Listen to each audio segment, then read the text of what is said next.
Aceasta este meduza de apă rece.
Marea Neagră are o faună foarte bogată în pești, păsări, mamifere și nevertebrate.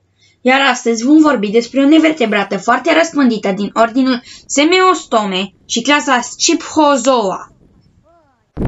Meduza de apă rece este una dintre cele mai comune specii de meduze, fiind întâlnită în aproape toate apele marine din zona temperată nordică. În Marea Neagră este prezentă adesea în populații abundente, mai ales în sezonul rece.